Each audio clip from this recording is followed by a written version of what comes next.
মালয়েশিয়ার অভিবাসী পাচার সিন্ডিকেটের সঙ্গে জড়িত ২১ বাংলাদেশিকে আটক করেছে দেশটির পুলিশ।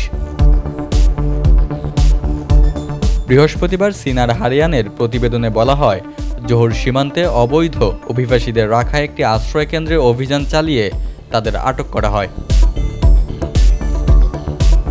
বৃহস্পতিবার এক বিবৃতিতে এসব তথ্য জানিয়েছেন দেশটির জোহর পুলিশ প্রধান এম কুমার।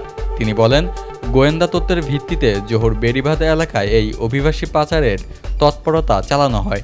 চলতি বছরের আগস্ট থেকে বাংলাদেশি ও স্থানীয় ব্যক্তিরা এসব সিন্ডিকেট পরিচালনা করে আসছিল। এসব অবৈধ অভিবাসীদের নির্দিষ্ট গন্তব্যে নিয়ে যাওয়ার আগে তাদের দামানদায়ার একটি আশ্রয়কেন্দ্রে রাখা হতো এবং সেখান থেকে জনপ্রতি ২০,০০০ রিঙ্গিত, যা বাংলাদেশি মুদ্রায় প্রায় ৬ লাখ টাকা আদায় করা হতো। এম কুমার আরও জানান, গেল ৯ সেপ্টেম্বর ভোর ৫:৩০টার দিকে ভাইস প্রিভেনশন অব ভাইস জুয়া অ্যান্ড ইলিসিট ক্রাইম ডিভিশন এবং জোহর কন্টিনজেন্ট পুলিশ হেডকোয়ার্টারের অপরাধ তদন্ত বিভাগ এই আশ্রয়কেন্দ্রে অভিযান চালিয়ে এসব অবৈধ কর্মকাণ্ডের রহস্য উন্মোচন করে। অভিযানের সময় স্থানীয় এক নারী এবং ম্যানেজার, পরিবহনকারী ও তত্ত্বাবধায়ক হিসেবে কাজ করা ৩ বিদেশি পুরুষকে গ্রেপ্তার করা হয়। এছাড়া ১৯ থেকে ৪৪ বছর বয়সী ২১ বাংলাদেশিকে আটক করা হয়।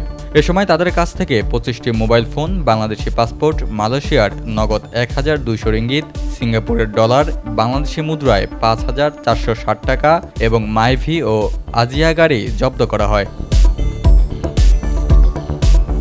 সিন্ডিকেট এজেন্টদের ব্যবস্থাপনায় সুলতান ইস্কান্দার ভবনে দুর্গম পথ দিয়ে হেঁটে মালয়েশিয়ায় প্রবেশের আগে অভিবাসীরা সিঙ্গাপুরের চাঙ্গি বিমানবন্দর থেকে ট্রানজিট নেন।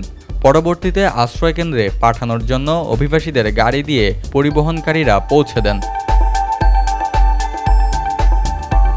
রিমান্ডে থাকা সবার তদন্তের কাগজপত্র ডেপুটি পাবলিক প্রসিকিউটর অফিসে পাঠানো হয়েছে এবং ইমিগ্রেশন অ্যাক্টে ২১ জন অভিবাসীকে অভিযুক্ত করার নির্দেশ দেওয়া হয়েছে। আশ্রয়কেন্দ্রের ৪ ম্যানেজার বা পরিবহনকারী ও তত্ত্বাবধায়ককে ২০০৭ সালের মানব পাচার ও অভিবাসীদের চোরাচালান বিরোধী আইনের ২৬-এর এ ধারায় অভিযুক্ত করার নির্দেশ দেওয়া হয়। ২৩ সেপ্টেম্বর জোহর বারুড ম্যাজিস্ট্রেট কোর্টে ২১ বাংলাদেশির বিরুদ্ধে অভিযোগ আনা হয়েছে এবং আগামী ১৩ অক্টোবর মামলার পরবর্তী শুনানির দিন ধার্য করা হয়েছে বলে জানিয়েছেন জোহর পুলিশ প্রধান এম কুমার। রাকিব হাওলাদার, প্রবাস বার্তা।